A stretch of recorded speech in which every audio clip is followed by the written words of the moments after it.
Hello everybody, I'm Pilar Archila with Pure Gold. I'm sitting here with Miss Peggy Vance, and she is our Red Cross here in Dublin. How are you? I'm doing good. Thank you for having me.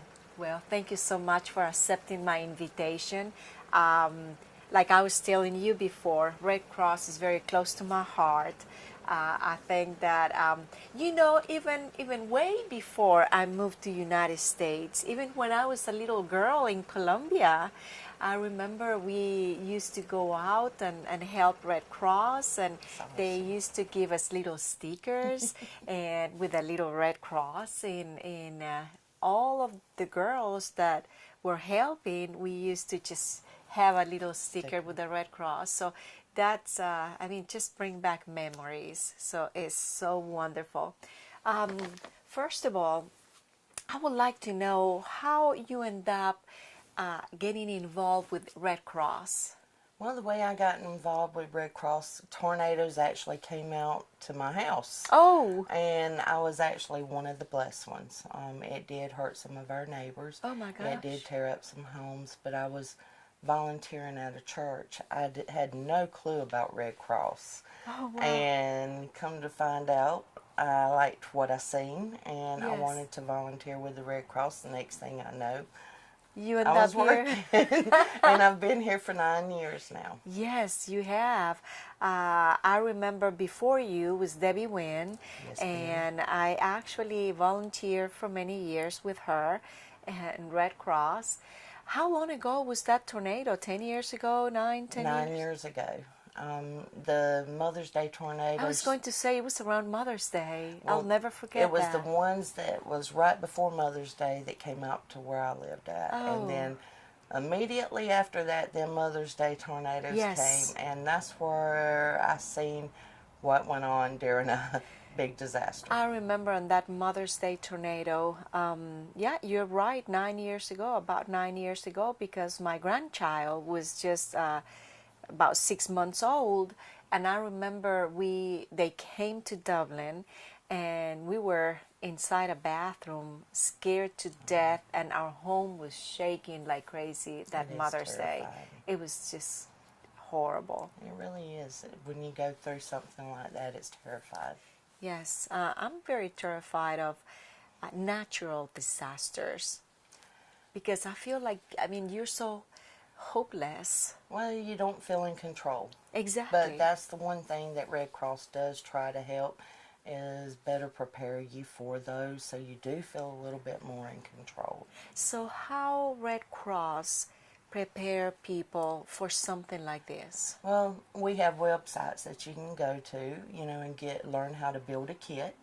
We have programs that we go into the school. It's called the Pillowcase Project, where we teach the children how to build them a kit. Oh, yes. We go out into the community and spread the word on how to be better prepared. Is there any training? We do have a website where you can go and do training on this to learn that. And then you can always call. Yes. If you're just curious about something, call. Somebody here should know the answer to it if it's connected to a disaster. Yes, and I noticed when I walked in here, you have a display with a lot of brochures and things about how to be prepared. We do. And even for senior citizens and for everybody. It's very important with senior citizens. The last couple of weeks when we opened the shelters, it showed me even more so, because we had quite a few that would show up to our shelters that had forgotten to bring their medicines, that had forgotten to bring even their walkers or things that they would need to get around. And with our training, with our brochures and things, it reminds you to bring those kind of things that you'll need. Exactly. You're going to think I'm crazy. And a lot of you know, yes, I am. But a few years ago, there was a hurricane called Charlie, and it was going to Florida. And a friend of mine here in Dublin told me, oh my gosh, my sister, she's an elderly lady, and she lives alone. we need to go and be with her when Charlie goes through Orlando. Guess what? You took off and went. I took off. And we both went. And we were the only people going to Florida, and, and like cars from the electric company, and everybody was going this way. And we arrived to her house. When we arrived there, it was like no one could be outside. It was mandatory. And sure enough, when the tornado hit, it hit her home real bad. It was actually the hurricane. I guess it was tornadoes and everything, but I remember putting a lot of pillows on top of her. And my friend and I because she was very fragile, and we were on top of this lady and put blankets, and it was terrifying. Yeah. It was just horrible. My heart goes out to you because those things can be. Yes. They can be very scary. Yes. They can be very scary. But we wanted her to be safe, and she was. And I didn't even mention to anyone but my husband where I was going to be. Well, okay, me being Red Cross, I'm going to say, did you learn anything? I learned that, yes, I can be crazy sometimes. Remind me to give you a tear sheet in there on how to be better prepared for a hurricane. Yes, exactly. But anyway, I know that just recently we had Matthew coming this way. And I'm sure that you guys were busy like crazy. We was. And how our community responded? I can't do anything but smile. Whenever I think about how everybody pulled together. Now, this will make me tear up. Yes. When I looked around and I seen everybody pulling together, it was churches, it was our schools, the fire departments, the police departments, the sheriff's office. Yeah. I mean, everybody had a part in it, you know. And Yes. when we opened up the shelters. We had at Dublin 588 at one point, and then it jumped to 600 and something. If it had not been for public health, for DFACs, for the officers, firemen, Red Cross, you know, everybody pulling Yes. together. I don't want to really say names because because the list is endless. it is. I mean, people donating. They found out there was a need for baby diapers. My gracious, we had, all the baby diapers we needed, waters, those things that we needed. The radio station would put it out there, and before we knew it, we had abundance of everything we needed. Absolutely. Well, Peggy, we're going to take a very short break, and all of you, please stay with us. We'll be right back. Hello, I'm Jessica Hutchison, Community Relations Representative with Pruitt Health Hospice. The first thing I would like to mention is just to give you a definition of what hospice is. We are a compassionate care for people facing a life-limiting illness. A lot of questions people like to ask is what covers hospice services. And so I'd like to tell everyone that Medicare and Medicaid cover hospice at 100%, as well as most private insurances. We also cover patients wherever they reside, whether it be in home, in a nursing home, or in assisted living. Our nurses are trained in pain management, and we also provide spiritual and emotional support to our patients and families. Part of our team, we have nurse case managers, we have CNAs, chaplains, social workers, as well as volunteers. Please call us at Pruitt Health Hospice of Swainsboro. We're here, we're available 24 hours a day, 7 days a week. We want to be there for you and your family. Please give us a call. Thank you for staying with us. I'm sitting here with Miss Peggy Bentz, and we're talking about Red Cross and what a wonderful organization is Red Cross. I do know that Red Cross is under United Way, which is just wonderful. It is. And we have a great United Way here in Dublin. And we're talking about disasters, and we're talking about our wonderful community helping. So people really responded. I say Dublin showed out. That's why I love Dublin so much. It's a community that always respond when we need it. It does, and I've had so many people that has told me, Peggy, I can't believe how good Dublin responded to this. How many people came out. I have to brag. I mean, if I could stand on top of the tallest building and say thank you, I would Yes. say thank you to Dublin, Georgia. Well, this is your opportunity. Because I'm going to tell you, I would not ever want to raise my family anywhere else, because here, it don't matter where you come from, it don't matter your background, your family. And if you're in need, people are here. Amen. You know, this morning I was getting some cots back from Savannah that we had to send down there. I called Pat Ballard at Dublin Fire. I said, Mr. Pat, I need help. Okay, what time you want me there? Yeah. You know, and he had guys over here to unload 3 palletfuls of cots for me. That's the way. Don Bryant with Lawrence County Fire, I call all the time, and he Yes. shows up. You know, Yes. it's not a burden on them. They just do it. You know, that's what Right. is in their heart. The sheriff's office, if I needed something, call them. amazing. And yeah, Yes. I mean, we are very blessed in Dublin, Georgia. Yes, yes, we are. And you mentioned we had like over 500-600 people this time. Do we have shelters here in Dublin? How can we find out the closest shelters? Well, now for a local event, we have identified some smaller churches, and that's for like the tornado that hit out at Holly Hills, you know, where if we had to evacuate them, we would Yes. have a place for them to go. You know. Okay.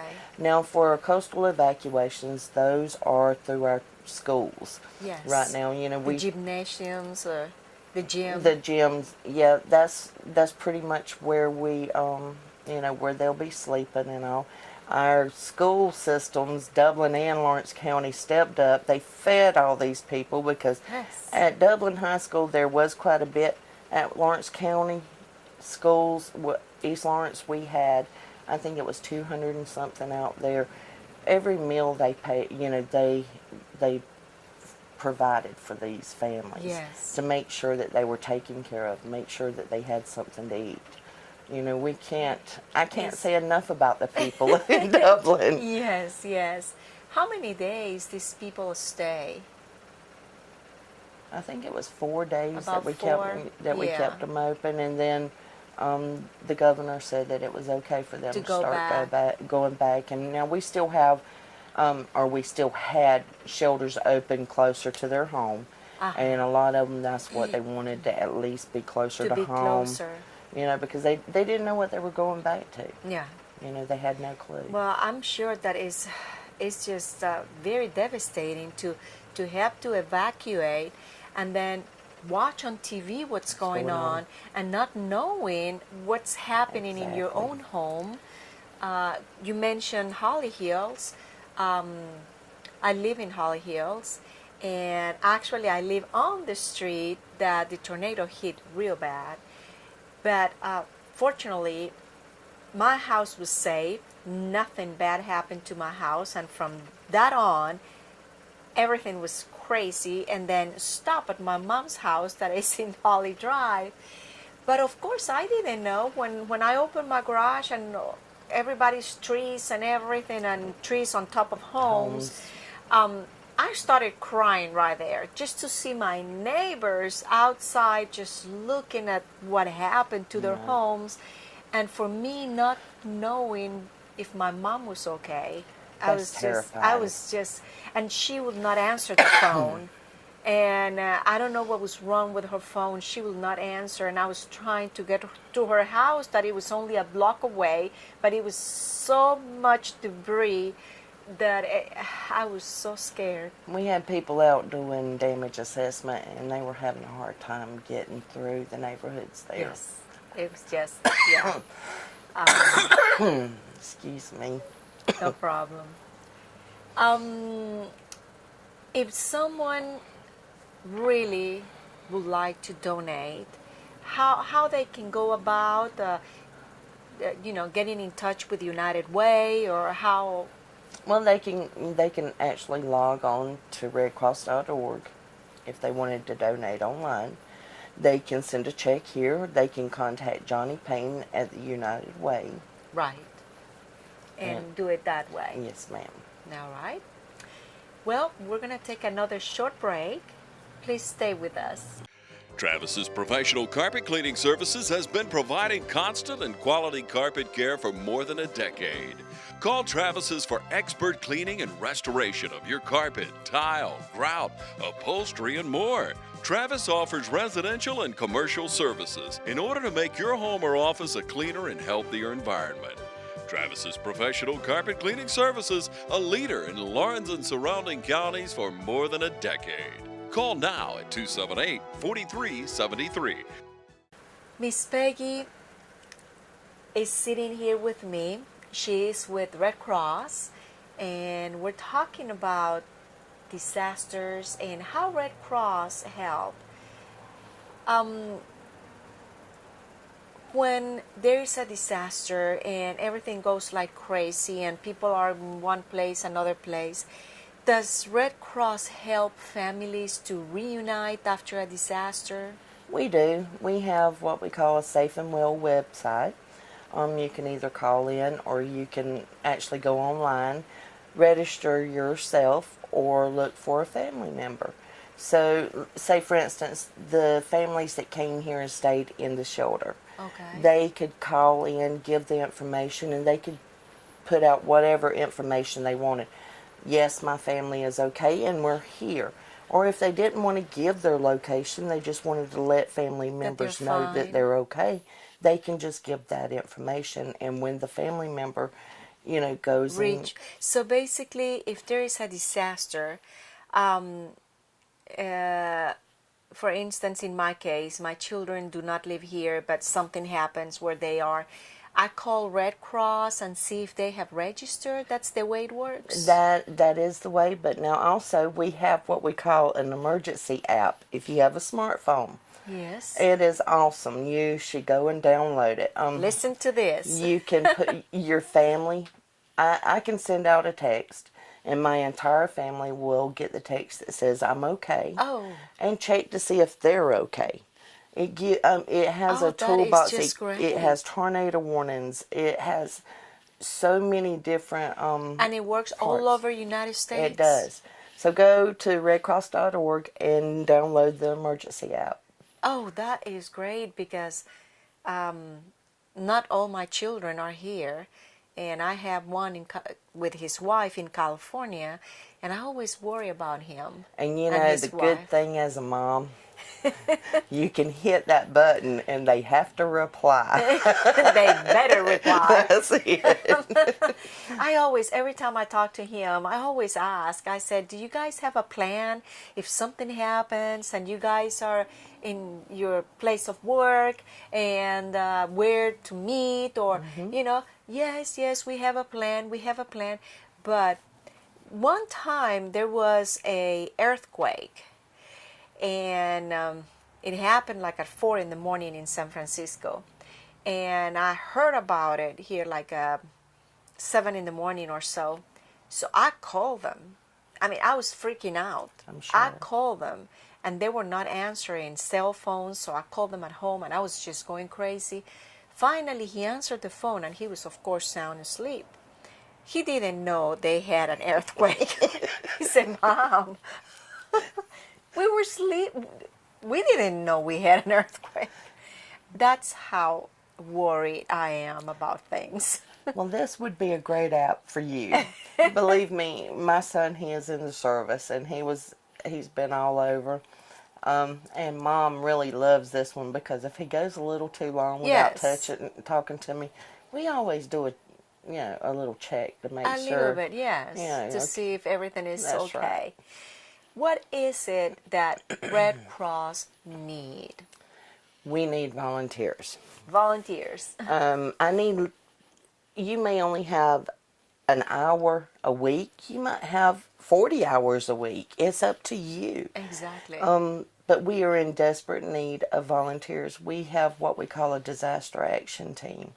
This team goes out whenever there's a house fire, whenever there's some type of disaster and people need to be helped. They are the first ones that are going to be on the scene of just about anything. There is some training that goes along with it. To me, these people are the ones that those clients, when they've lost everything, they're going to depend on. Yes. Of course, we need help here at the office. We need some leadership. We need some people who don't mind going out and identifying shelters, getting shelter agreements signed, making sure what we need to have that as a shelter. We need people who can take care of our automobiles.